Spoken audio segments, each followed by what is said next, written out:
buenas tardes, bienvenidos un día más a Todo es Geopolítica, bienvenidos al programa en el que les contamos, explicamos y analizamos lo que está sucediendo un día más en el tablero geopolítico, muy pendientes de la tensión en Oriente Medio, de las amenazas por parte de Irán, del ataque, de si se va a retrasar o no, y también pendientes de Israel. En alerta máxima esperan ataques a la Knesset, también a la oficina del primer ministro israelí, mientras también vamos a mirar, por supuesto, a lo que sucede en el conflicto en Ucrania, con Putin advirtiendo sobre una provocación a gran escala después de los intentos de incursión en la región de Kursk, y pendientes también de movimientos por parte de China, en concreto en una región en disputa con Filipinas. Enseguida miramos a todo esto, pero antes ponemos el foco en las últimas horas. Miramos de nuevo a Irán. Ojo, porque les contamos que según informes, varios funcionarios iraníes están en profundas conversaciones con líderes iraquíes y jordanos para obtener permiso para usar su espacio aéreo para ataques con misiles y aviones no tripulados, como parte de la respuesta militar contra Israel después del asesinato del líder de Hamas, Ismail Haniyeh, en Teherán. La postura de Irak sigue siendo ambigua, mientras que Jordania ha expresado una fuerte oposición, incluso ayudando un poco a la defensa de Israel durante el último ataque iraní en abril. Cruzar el espacio aéreo sin consentimiento viola el derecho internacional y la soberanía, y probablemente terminaría con el derribo de los misiles iraníes. La reciente visita del ministro de Asuntos Exteriores de Jordania a Irán, que fue precisamente la primera en 11 años tras las comunicaciones con el ministro de Asuntos Exteriores interino de Irán, probablemente ha servido como una advertencia sobre el uso no autorizado del espacio aéreo jordano por parte del CGRI para posibles futuros ataques contra Israel. Para este ataque directo a Israel, los misiles y drones iraníes habrían tenido que atravesar el espacio aéreo iraquí y luego el jordano para llegar al territorio de Israel. Esto implica que Irán habría necesitado permiso tanto de Irak como de Jordania. Por lo general, los países que permiten que su espacio aéreo se utilice para operaciones militares son considerados cómplices de la nación atacante, por lo que los estados vecinos de Irán se niegan sistemáticamente a permitir que su territorio se utilice para ataques contra Israel. Ojo, porque tenemos más informaciones sobre el ataque que apunta a ser inminente por parte de Irán. Está pidiendo acceso tanto a Irak como a Jordania para lanzar la respuesta contra Israel. Precisamente el ministro de Exteriores en funciones de Irán ha mantenido una llamada telefónica con su homólogo egipcio Bader Abdelati, en la que le ha informado de que Teherán va a realizar una respuesta decisiva contra Israel, país al que culpa del ataque en Teherán que acabó con la vida del líder de Hamas, Ismail Haniyeh. Dice que el régimen sionista es la causa principal de la inestabilidad en la región y que la República Islámica de Irán, con su respuesta decisiva, está haciendo frente a la causa de la inseguridad y la inestabilidad, es lo que expresaba según un comunicado de la cartera ministerial. Por su parte, Abdelati también ha señalado las acciones de Israel en los territorios palestinos ocupados como una fuente de tensiones en Oriente Próximo, especialmente a la incapacidad de alcanzar un alto el fuego en Gaza. También miramos a Israel, y es que funcionarios israelíes creen que algunos de los lugares que podrían ser blanco de Irán y Hezbollah en el ataque a gran escala contra Israel incluyen símbolos del gobierno como la Knesset y la oficina del primer ministro en Jerusalén, centros de mando militar como el cuartel general de la SFD en Tel Aviv, así como varias otras bases militares, aeródromos y centros de inteligencia. También existe la preocupación entre algunos funcionarios de que los ataques podrían tener como objetivo varias plazas de la infraestructura israelí, que incluye centrales eléctricas, puertos, aeropuertos, depósitos de combustible, depósitos de amoníaco e incluso las principales carreteras. Sin embargo, esto se considera menos probable debido a las represalias que ocasionaría por parte de Israel. También miramos a Rusia. La portavoz del Ministerio de Asuntos Exteriores, María Zaharova, ha afirmado este miércoles que Ucrania ha decidido abrir un segundo frente en África porque no es capaz de derrotar a Rusia en el campo de batalla. Según ella, Kiev colabora con grupos terroristas que operan en países africanos enemigos de Rusia. Mali y Níger cortaron relaciones diplomáticas con Ucrania tras un incidente en el que soldados malienses y mercenarios rusos del grupo Wagner murieron en enfrentamientos con separatistas tuareg y otros grupos. Un portavoz de la Dirección General de Inteligencia de Ucrania dijo que los separatistas recibieron información necesaria para llevar a cabo el ataque contra las fuerzas malienses y los combatientes de Wagner, lo que provocó una respuesta enérgica del gobierno maliense. Pendientes precisamente de la actualidad, también del análisis, llega el momento ya de presentarles a los expertos. Tenemos a Armando Jiménez, profesor de América Latina en la Universidad Francisco de Vitoria, en el grado de Relaciones Internacionales. ¿Qué tal? Muy buenas, Armando. Buenas tardes. ¿Qué tal? Muy buenos días. Encantados de tenerte por aquí. También contamos con Georgina Higueras, directora del Foro Asia en Fundación Foro de Foros. ¿Qué tal? Muy buenas, Georgina. Buenas tardes. Encantados de tenerte por aquí. Por último, presentamos a Paco Arnau, analista internacional de redes y medios. ¿Qué tal? Muy buenas, Paco. Buenas tardes. Muy bien. Buenas tardes, bien hallado. Bueno, pues encantados de teneros a los tres por aquí, en un momento en el que sigue creciendo la tensión a nivel internacional, el foco de nuevo se desvía hacia Oriente Medio. Paco, te quiero preguntar por las últimas informaciones, las últimas advertencias por parte de Irán y el hecho de que ya se filtre que está pidiendo espacio aéreo, está pidiendo acceso al espacio aéreo tanto de Irak como de Jordania. Parece que está ultimando los preparativos para la respuesta a Israel por el asesinato del líder de Hamás. ¿Hasta dónde crees que va a llegar la respuesta al ataque por parte de Irán? Bueno, Irán ha definido un próximo ataque a Israel como una respuesta decisiva. Tiene algo que ver también con la última visita del presidente del Consejo de Seguridad de Rusia, Shoigu, a Teherán, ¿no? Donde, bueno, pues se ha hablado del tema, ¿no? Rusia lo único que le ha dicho a Irán es que no ataque objetivos civiles. Bueno, va en consonancia con la política bélica de Rusia en Ucrania, ¿no? No está atacando objetivos civiles sistemáticamente, si no Kiev estaría como Gaza, como mínimo, ¿no? Sería ahora mismo un campo de escombros, ¿no? Por otra parte, bueno, en general, ¿no? Aparte de este hecho concreto, ¿no? Que es una respuesta al último ataque de Israel en Teherán, ¿no? Es que Israel y Estados Unidos no pueden pretender seguir atacando impunemente al Líbano, a Siria, a Irán y seguir incendiando el mundo sin que haya una respuesta por parte de los afectados, ¿no? Claro, Irán no es Gaza, ¿no? Irán es una potencia militar bueno, y un país soberano que tiene capacidad para responder a Israel, ¿no? Y hasta ahora Israel lo que ha hecho es atacar a Irán, ¿no? Es decir, eso ha sido lo que ha hecho Israel. En todo caso, lo que va a hacer Irán es una respuesta a los ataques de Israel, ¿no? Insisto, han atacado Líbano, están atacando Siria, están atacando Irán y, bueno, pues lo lógico es pensar que van a tener una respuesta, ¿no? Obviamente, ¿no? Israel está jugando a un juego muy peligroso, ¿no? Que es generalizar el conflicto que hay en su zona de influencia, llevarlo al conjunto de Oriente Medio para que se propague un conflicto general que puede desembocar en un conflicto mundial de imprevisibles consecuencias, ¿no? Entonces, hay que parar a Israel o el mundo va a un callejón sin salida.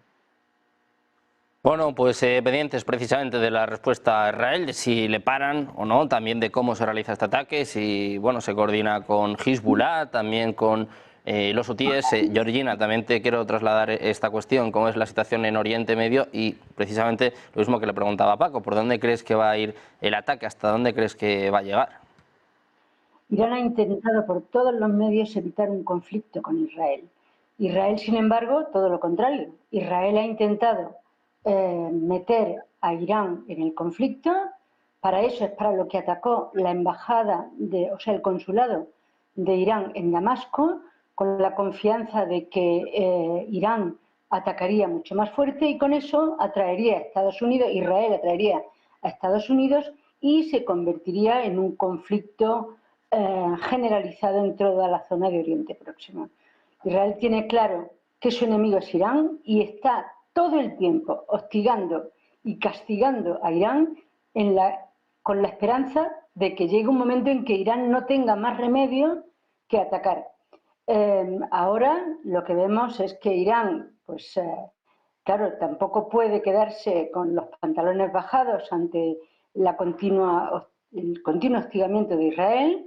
Entonces ha dicho que va a dar una respuesta decisiva a Israel, pero Irán sabe, primero, Irán tiene una crisis económica muy fuerte y, lo más importante, Irán no tiene armas nucleares. E Irán, como todo Oriente Próximo, sabe que si en algún momento Israel tiene su existencia amenazada, no dudará en utilizar armas nucleares. Luego, por lo tanto, eso también es lo que ata las manos de Irán, como ata también las manos de sus vecinos. Pero el hostigamiento tremendo de Israel a Irán es lo que está llevando a esta, digamos, respuesta que dice que va a ser definitiva, pero que ya la ha anunciado, que ha dicho también que no va a atacar objetivos civiles. Luego, por lo tanto, sabemos que aunque la llame definitiva, va a ser una respuesta muy limitada. ¿Por qué? Porque Irán no quiere una guerra pese a la continua hostilidad y a los continuos ataques de Israel. Es que ningún país habría aguantado lo que está aguantando Irán, o sea, que te ataquen de esa forma en que atacaron el consulado de Irán en Damasco. Es que se violan todas las leyes internacionales y se viola todo. Israel está violando con total impunidad, porque sí, Estados Unidos no quiere que Israel se contenga, pero al mismo tiempo sigue mandando armas. Israel quiere que Irán entre en el conflicto. Estados Unidos trata de contener a Israel, pero al mismo tiempo Estados Unidos manda los barcos para defender a Israel en caso de que la respuesta iraní sea mayor de la esperada. Luego, por lo tanto, aquí vemos cómo se deja, cómo Occidente en general deja que Israel actúe con total impunidad en Gaza, en Irán, en Libia, en todo Oriente Próximo. O sea, es que es un doble rasero el que tiene Occidente con Israel, que claro, clama al cielo. Bueno, pues pendientes de las acciones por parte de Israel, también de la respuesta por parte de Irán después del asesinato en su propio territorio. Hay que recordar el asesinato en Teherán del líder de Hamas. Armando, por esto te quiero preguntar, ¿hasta dónde crees que va a llegar la respuesta por parte de Irán y también cuánto va a tardar? Porque dice Estados Unidos que, bueno, que piensan que igual se lo puede repensar y que se puede atrasar. Las últimas informaciones hablan de que se puede atrasar a la noche del jueves o del viernes, incluso hasta el fin de semana. A mí primero me gustaría hacer unas precisiones. Yo tengo una visión totalmente diferente a mis compañeros hoy de tertulia, en el sentido de que Irán no es ninguna víctima.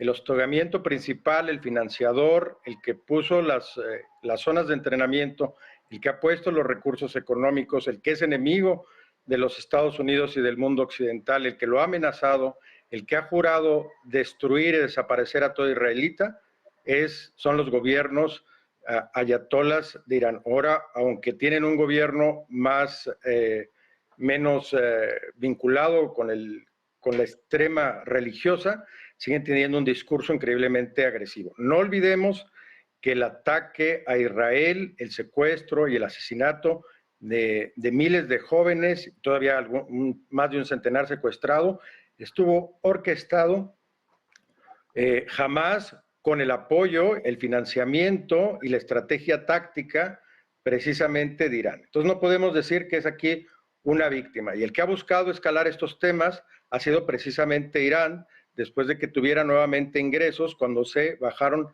las sanciones por la guerra de Ucrania en el tema de petróleo principalmente y de gas natural. Inclusive Irán llegó a ser la 13ª economía del mundo en el año de 2022 para pasar al 2023.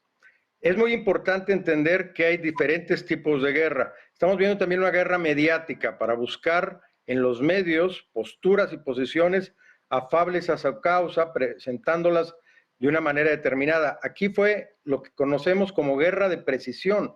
Hubo un ataque a un líder, el líder más importante de Hamas, donde Ismael Haniyeh, donde fue asesinado precisamente porque se encontraba, digamos, exiliado o protegido en Irán. Y esto obviamente busca que con una muerte de un líder en particular haya lo que le llaman en inglés retaliation, una contraagresión contra la estructura estratégica, que es lo que se presume actualmente, que no va a ir contra los civiles, sino con la estructura estratégica militar de Israel. Luego el tema también de Hezbollah es que se encuentran ellos en Líbano y los ataques que ha habido en Líbano también han sido de guerra de precisión enfocados a alguno de estos líderes en particular.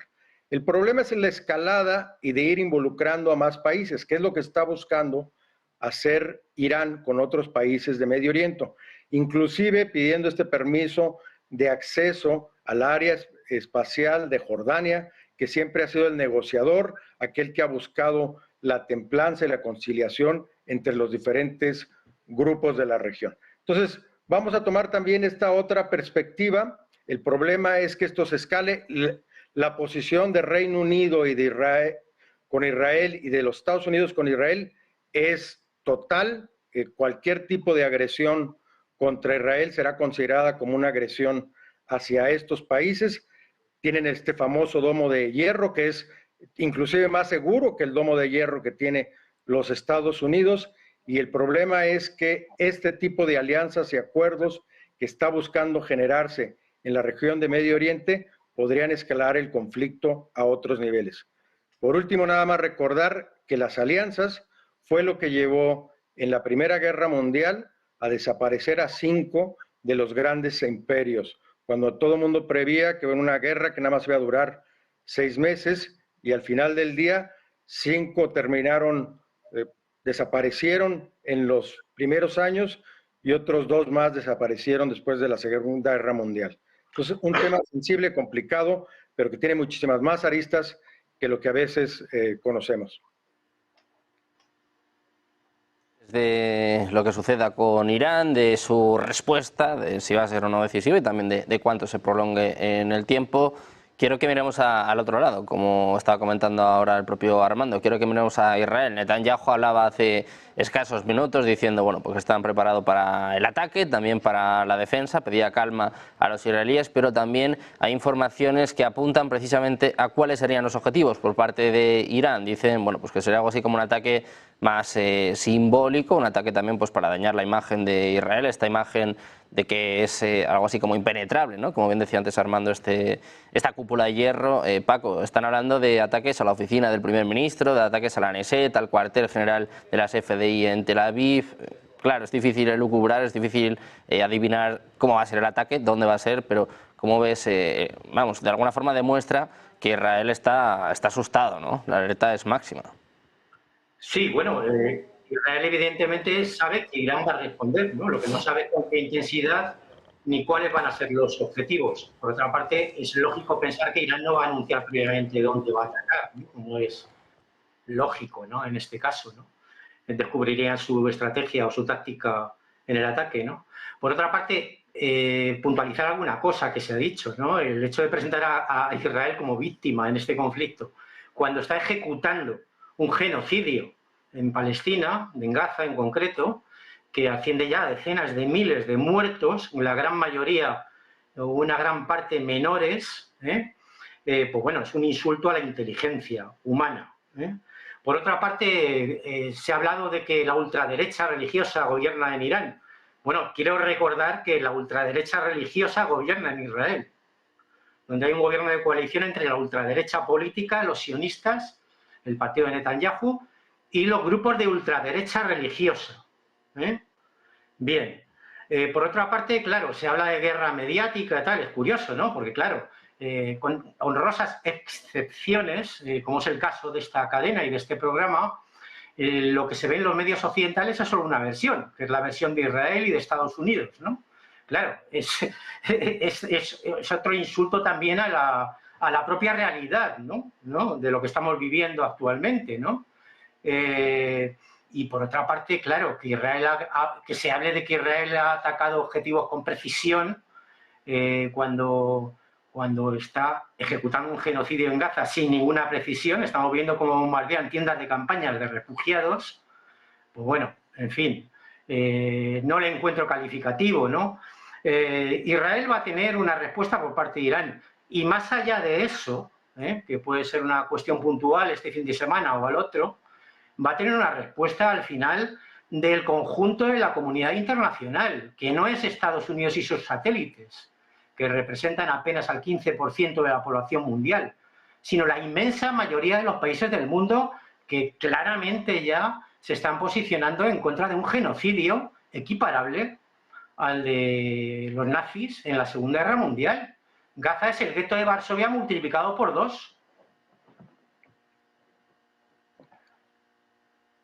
La reacción de la comunidad internacional, también bueno, de los más de 40.000 muertos, ¿no?, de los que ya se hablan en Gaza. Georgina, te quiero preguntar por esto, por cómo han sido los ataques por parte de Israel y también si crees que Irán puede llegar a este extremo, ¿no?, atacar, por ejemplo, el Parlamento israelí o la oficina del primer ministro. Bueno, Irán, ya lo hemos dicho, va a intentar atacar, pero sin atacar objetivos civiles, ¿no? Cosa que no hace Israel. Como ha dicho muy bien Paco, Israel está atacando objetivos civiles, o sea, mata a los niños porque considera que los niños son terroristas en potencia. Y este es el horror y esto es lo que todos estamos aceptando. O sea, vemos como, por ejemplo, a Rusia y a Bielorrusia, que no ha atacado a nadie, que no ha ocupado nada, no se le ha permitido tener bandera en los Juegos Olímpicos y, sin embargo, ahí está la delegación de Israel. O sea, un país que todos, delante de todos, hemos visto todos cómo mata niños, mujeres, hombres, viejos, a todo el que se presenta por delante, pues es simplemente defendido por la comunidad internacional que mira hacia otro lado, y que sí, que es cierto, ya lo he dicho antes, que Estados Unidos pretende controlar a Israel, pero es que Netanyahu no obedece. Netanyahu tiene su propia guía, su propia ruta y no está dispuesto a aceptar ni siquiera lo que le manda a Estados Unidos, que Estados Unidos es quien le mantiene armamentísticamente, económicamente y en todos los sentidos, ¿no? Pero, pese a eso, Netanyahu tiene su propia hoja de ruta, en parte porque cuando se acabe la guerra lo van a juzgar y lo que le interesa es que la guerra continúe, y lo que le interesa es seguir reventando a todo el que pueda. ¿Por qué? Porque el día que termine la guerra, evidentemente lo van a juzgar. Y lo van a juzgar no solo por la corrupción que ya tenía de antes, lo van a juzgar porque lo va a juzgar el Tribunal de La Haya, el Tribunal Internacional de La Haya, que ya ha dicho que es un genocida, y lo va a juzgar su propia población. Los propios israelíes que le están diciendo desde hace mucho tiempo que lo que tiene que hacer es frenar, poner un alto el fuego y llegar a un acuerdo para que los rehenes vuelvan a sus casas. Y a él no le interesa que haya un alto el fuego. Entonces, esto es muy grave lo que está pasando. Y es muy grave porque está eso expandiendo el conflicto por todo Oriente Próximo. Irán ya ha dicho que se ha resistido como gato panza arriba a meterse en la guerra. Ha dejado que sus proxies, eso sí, pues que hagan, bueno, en realidad, porque alguien se tiene que defender, porque Israel está atacando también el sur del Líbano. Israel está atacando también Siria. Entonces, pues es normal que la gente que vive allí, que se defiendan. Y están mandando cohetes y tal a Israel. Entonces, Irán está intentando contener a sus, digamos, a todas las milicias que ella apoya, como es Hezbollah, como son Yemen, como tal, para que no ataquen con más fuerza a Israel, porque no quiere que haya una guerra. Pero Israel insiste, o sea, Israel insiste una y otra vez en Irán, en el propio Irán, porque podía haber atacado a Haniyeh. Haniyeh no vive en Teherán, Haniyeh vive en Doha, Haniyeh vive en Qatar, pero claro, en Qatar no le interesaba a Israel, le interesaba ¿en dónde? En Teherán.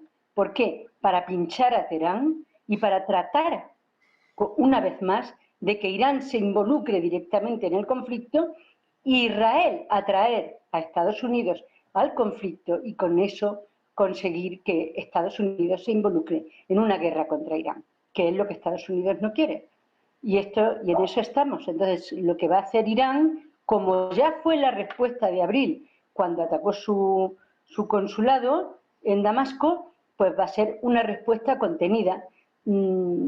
¿A dónde va a atacar? Pues que va a intentar saltarse el escudo protector de Israel. Claro que lo va a intentar, pero no será fácil. y necesita evidentemente el apoyo que les dejen pasar su espacio aéreo, los Jordania y que lo deje Irak y tal, pero no va a ser un ataque, digamos, que sea brutal, porque Irán no quiere una guerra. Esa es la realidad. Desde la respuesta por parte de Irán, de la alerta en Israel, te quiero preguntar por la misma cuestión, Armando. ¿Cómo ves la situación? Yo creo que la respuesta va a ser contenida, pero primero déjame, y va a ser enfocada a un alto mando o a alguna persona con representación política. Es absurdo pensar que es víctima un país de una agresión porque matan al líder terrorista que ha secuestrado a personas, que ha matado a personas, que ha generado este conflicto y esta inestabilidad en la región, simplemente porque estaba en su país. Y eso como un daño, una vulneración, ni siquiera es una justificación de agresión según los códigos del famoso engagement en las reglas de las Naciones Unidas para los conflictos bélicos. Yo creo que hay que apartarnos, es como pensar que Pakistán le hubiera declarado la guerra a Estados Unidos porque mataron a Osama Bin Laden en Pakistán. O sea, no tengo palabras para escribirlo. Obviamente no es aceptable las vidas humanas de la población civil que han sufrido por los ataques, obviamente, israelitas.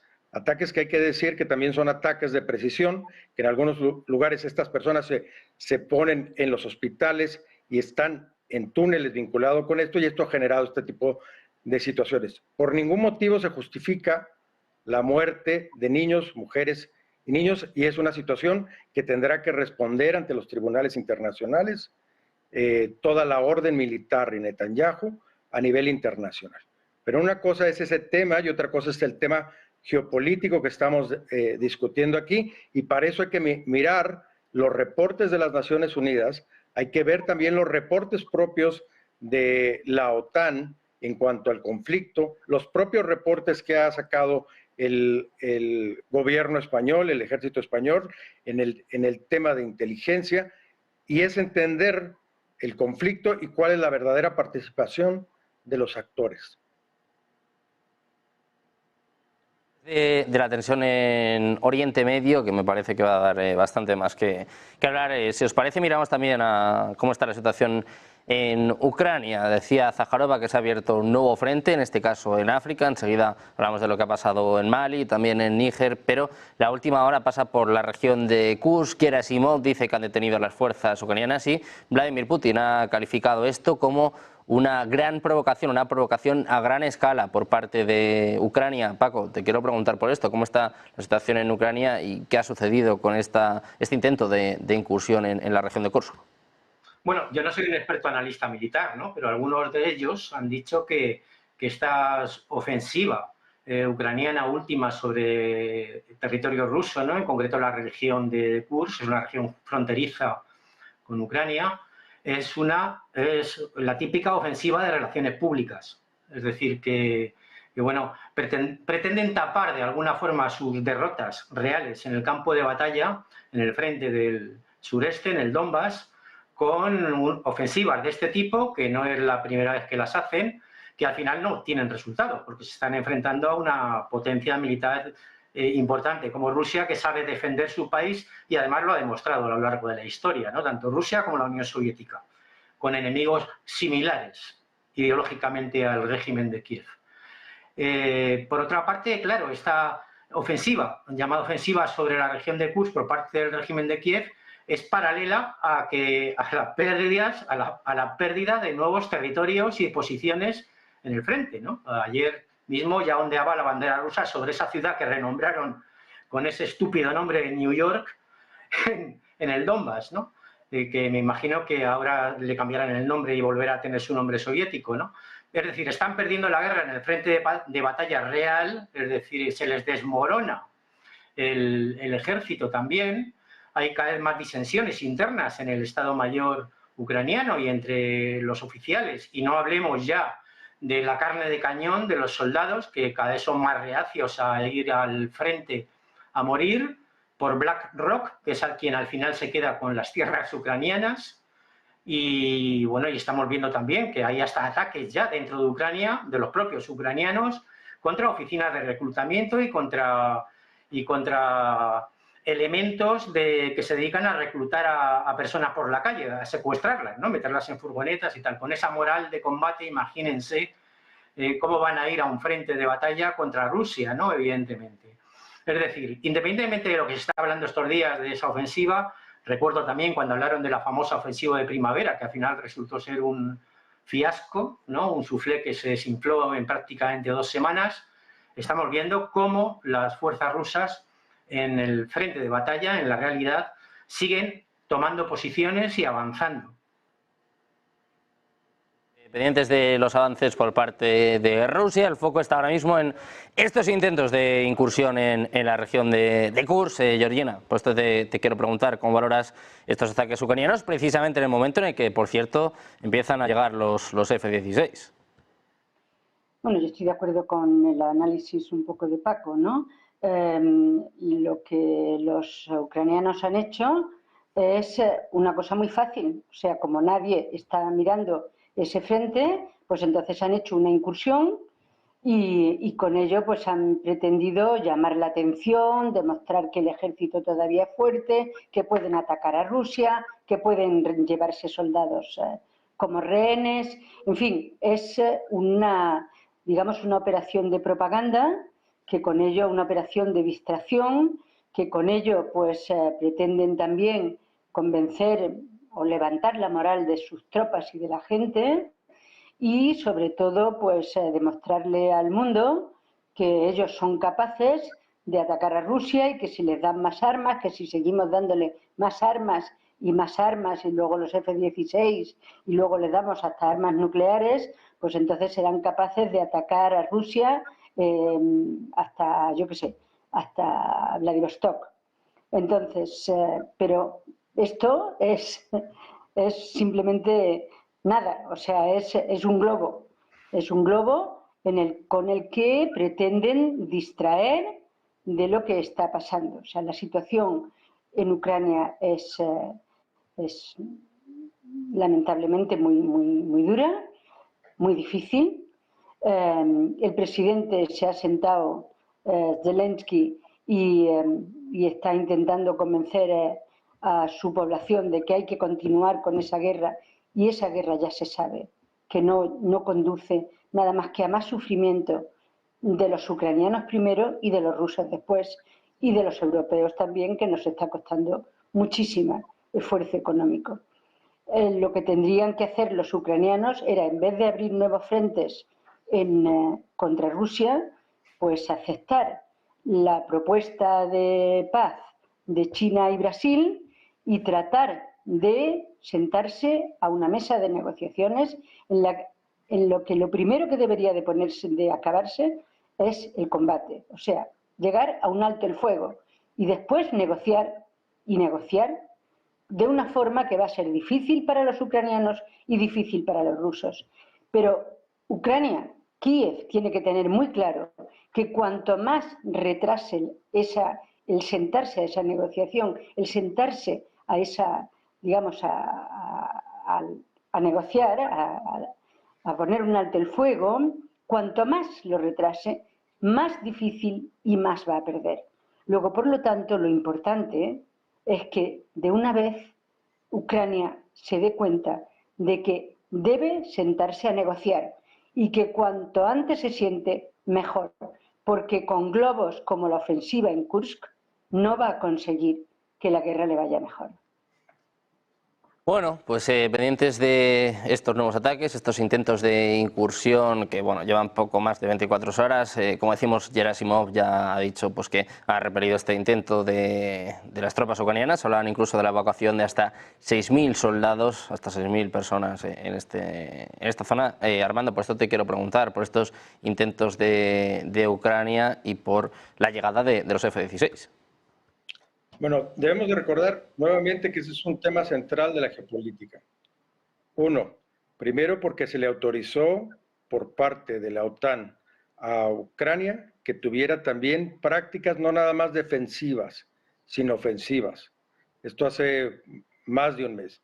Y eso escaló las tensiones, porque eso significa que ya hay no nada más una postura de defensa de territorio, sino un ataque directo al territorio ruso, que Rusia fue muy tajante en decir que sería una práctica inaceptable, junto con la utilización de otro equipo militar, entre ellos ahora los F-16, que se usan para atacar posiciones rusas. Esto ha escalado tanto el discurso como las acciones geopolíticas con Rusia. En este periodo, que es un periodo entre lo que es el verano y el otoño, que se presta para el tipo de conflicto que hay en Rusia y Ucrania, que es un conflicto casi de guerrilla en posiciones claves, y que es lo que se había venido dando en los últimos 2 años, con el uso de este nuevo armamento, pues cambia totalmente la dinámica. Otro tema muy importante es que no debemos olvidar que la potencia hegemónica en África es precisamente Rusia. Es una zona controlada por los rusos. El famoso equipo de Wagner es el que domina gran parte de la región y es una zona altamente sensible para Rusia.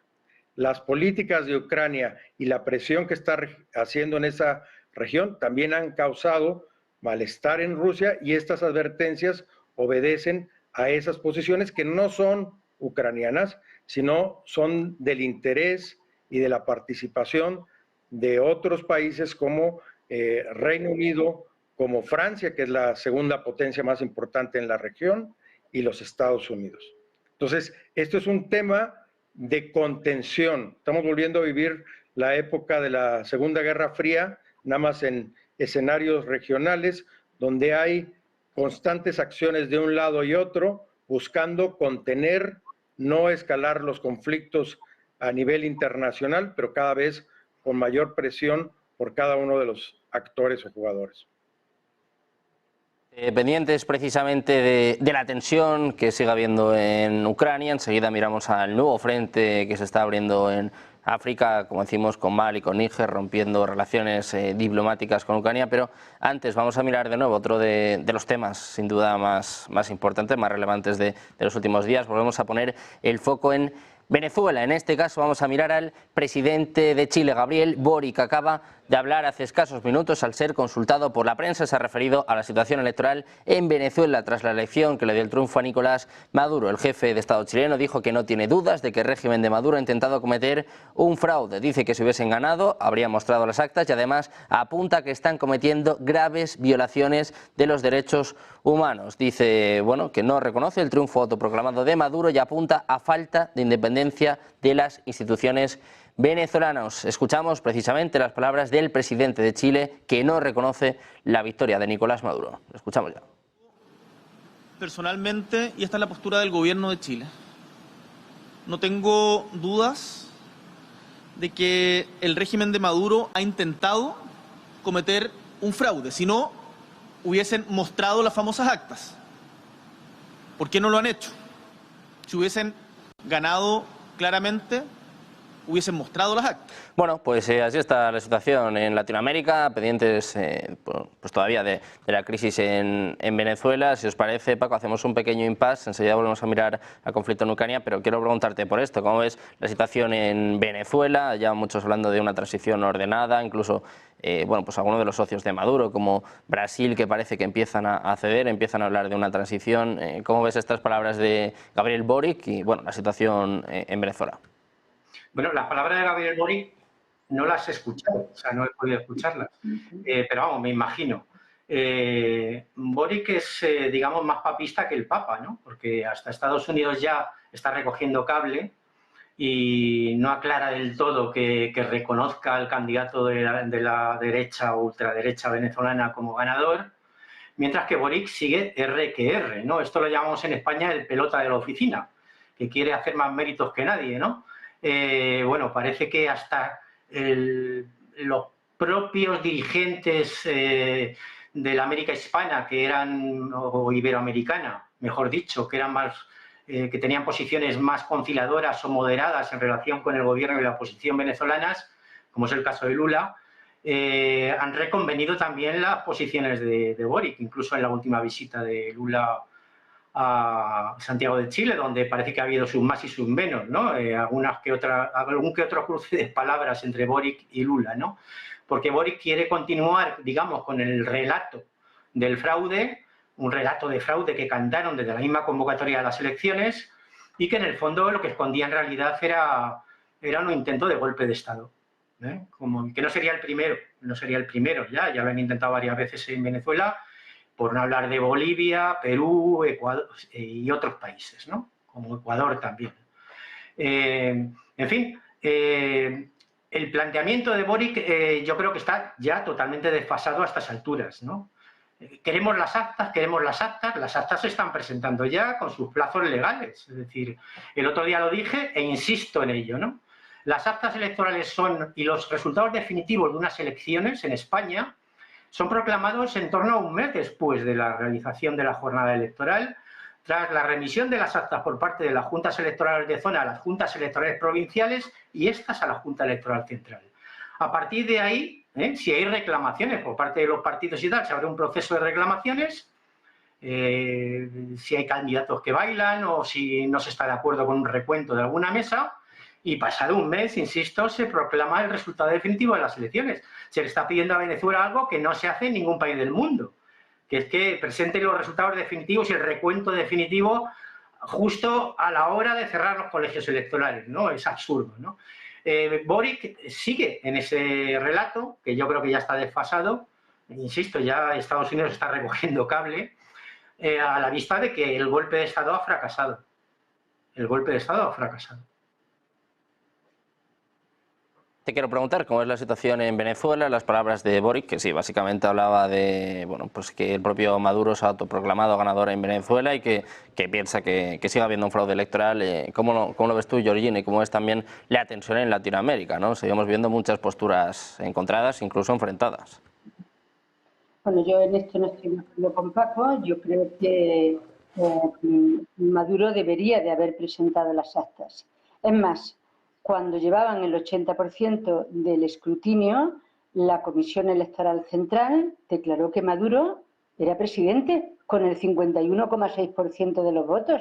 ¿Cómo se puede, si todavía falta un 20%, cómo puedes declarar a una persona presidente? ¿Y qué pasa con el otro 20%?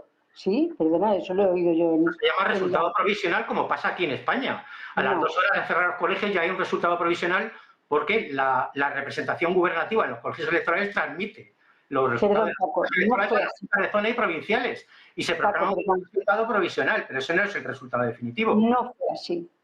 La Comisión Electoral Central dio en Venezuela con el 80% del escrutinio como Maduro ya presidente con el 51,6% de los votos. Entonces, yo creo que Maduro lo que debería de haber hecho, que puede haber un intento de golpe de Estado, que todo el tiempo pues Estados Unidos y 27 países han apoyado a la oposición venezolana y que le están haciendo la vida imposible a Maduro, todo eso de acuerdo, pero que si las elecciones han sido limpias, Maduro debería decir, sí señores, ustedes no me creen, pues aquí están las actas, y no lo ha hecho. Luego, por lo tanto, yo lo siento muchísimo, pero no me creo que Maduro haya sido elegido presidente. Tampoco me creo lo que dice la oposición, de que ellos han sacado el 70% de los votos, porque la oposición tampoco ha presentado las actas. Ellos decían que tenían unas actas y que ellos también. La oposición tampoco las ha presentado. Luego, por lo tanto, los unos y los otros mienten. Entonces, esto es lo que tenemos en Venezuela, una doble mentira de la oposición y de Maduro. El que tenga las actas y lo que diga es verdad, que las saque, porque ninguno de los dos la ha presentado. Esto es lo que tenemos. A ver, a mí sí me gustaría aclarar aquí varias cosas. Primero, el régimen de Maduro es un régimen autoritario que no ganó las elecciones, que se ha impuesto por la fuerza. Las actas han sido presentadas, se presentaron en la OEA, son inclusive algunas para consulta pública. El problema de la OEA es que no todos los países votaron para que se usaran esas actas como probatorias para el fraude electoral, por las posiciones que hay en América Latina, que hay un grupo de países que apoyan, todos antidemocráticos totalmente, como Nicaragua o Cuba, con serias violaciones a los derechos humanos. Como estamos hablando en Europa de una visión aceptable de estas terribles violaciones a los derechos humanos, al país que tiene más reservas petroleras del mundo y que es infinitamente pobre, con una serie de violaciones a los derechos humanos y que está viviendo en la pobreza total debido a un gobierno autoritario que se ha impuesto por la fuerza. Además, hay una declaración, lo más interesante es que el bloque de izquierda, que en estos años se ha pasado el péndulo hacia la izquierda, muchos de los actores relevantes no han querido avalar, y eso es lo importante, el supuesto triunfo de Venezuela por las graves irregularidades. Recordemos también que una serie de representantes internacionales, varios de ellos de la Unión Europea, les fue negada la entrada a Venezuela como observadores del proceso. Prácticas que son simplemente inaceptables en cualquier visión democrática. Entonces, toda esta visión de extrema izquierda justificando a ayatolas, justificando a regímenes autoritarios, violadores de los derechos, no corresponde a una visión europea de democracia, de derechos, de respeto a la dignidad humana y, sobre todo, de respeto a las instituciones internacionales. Maduro no ha podido comprobar que ganó las elecciones. Está usando el control político que tiene sobre las instituciones electorales para imponerse, siendo... Si usted, me imagino que ninguno de ustedes ha ido a Venezuela recientemente, el solamente ir y ver la realidad te despeja cualquier duda de la posición frente al gobierno y sobre todo de la calidad de vida de los venezolanos. Paco, si te parece, por alusiones, que te veía un tanto contrariado, quiero que, bueno, pues que respondas también a esta cuestión. Es que vamos a ver, insisto, las actas se están presentando a quien se tienen que presentar, que es a la autoridad electoral, que es un poder del Estado más de Venezuela, independiente del gobierno e incluso del poder judicial, ¿no? Que controla el dictador. Déjeme hablar, yo le he dejado hablar. El dictador. Insisto, yo le he dejado hablar a usted, déjeme hablar a mí. Por otra parte, el Tribunal Superior de Justicia de Venezuela convocó esta semana a todos los candidatos a las elecciones y a todos los partidos que se presentaron para que presentaran sus reclamaciones. Hete aquí que casualmente uno de los candidatos, el candidato principal de la oposición, no se presentó. Y no presentó sus reclamaciones. Déjeme hablar. Y no presentó sus reclamaciones correspondientes, que solo han presentado a la prensa y en una página de internet donde decían que tenían las actas. Unas actas que se ha demostrado al final que son una absoluta falsificación. Es decir, si aquí ha falsificado alguien actas, ha sido la llamada oposición venezolana. Y bueno, se han dicho hasta barbaridades, ¿no? Bueno, aparte de las típicas tonterías, ¿no? De la propaganda de que el régimen venezolano es un régimen genocida y tal, y que esto lo diga gente, además, que defiende a Israel, que está ejecutando un genocidio de verdad ahora mismo, y lo compare con Venezuela, es cuanto menos tragicómico, ¿no? Y bueno, es que se han dicho auténticas tonterías, ¿no? Como que especialistas chinos y cubanos habían hackeado el proceso electoral y modificado las actas y tal. Primero que no había actas. Ahora, cuando hay actas, resulta que las actas ya no valen, ¿no? Es todo un despropósito. Además, se le pide a Venezuela que su proceso de escrutinio y su proceso electoral no sea igual que el del resto de los países del mundo. No es cierto. Insisto, en España se tarda un mes en proclamar los resultados definitivos. Y por más que repita, no es cierto, cuando hablo, no le va a dar razón eso, ¿eh? O sea, eso no es ningún argumento. Nada más. Es que no es cierto. Cuéntanos por qué, cuéntanos cuál es tu versión de lo que está ocurriendo en Venezuela. Honestamente, esta es una discusión que ha bajado a un nivel bajísimo, de gente que no conoce cómo operan los sistemas electorales, que no es experto en eso. Déjeme hablar ahora a mí. Usted está reclamando que lo dejen hablar y ahora usted no me deja hablar.